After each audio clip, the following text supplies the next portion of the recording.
అలిగితే ఎందుకు అలిగావనే బంధం ఉండాలి కానీ అదే అవకాశంగా తీసుకుని వదులుకునే బంధంగా అస్సలు ఉండకూడదు. బాధలకు అలవాటైన వాళ్ళు అబద్ధాలాడలేరు. సంతోషాలకు అలవాటైన వాళ్ళు నిజాలు చెప్పలేరు. తెలియని వాళ్ళు మోసం చేస్తే తెలియకుండానే మర్చిపోతాము.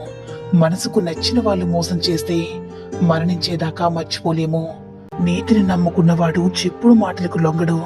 నిజాయితీ నమ్ముకున్నవారు ఎవరి చేతుల్లో ఉండరు. అనుభవం అనేది జుట్టంతా ఊడిపోయాక దొరికే దువ్వెన లాంటిది. అనుభవం వచ్చాక జీవితమే ఉండదు. తనకు ఎప్పుడూ కష్టాలు రాకూడదని కోరుకోవడం మనిషితత్వం. తనకు వచ్చిన కష్టాలు ఎవరికీ రాకూడదని కోరుకోవడం మానవత్వం. అదృష్టంతో వచ్చింది అహంకారాన్ని కలిగిస్తుంది. తెలివితో సంపాదించింది సంతోషాన్నిస్తుంది. కష్టపడి సంపాదించింది సంతృప్తినిస్తుందని గుర్తించుకో మిత్రమా. బాగుండే క్షణాలన్నీ త్వరగా గడిచిపోతాయి. బాధ పెట్టే క్షణాలన్నీ ఎప్పటికీ నిలిచిపోతాయి.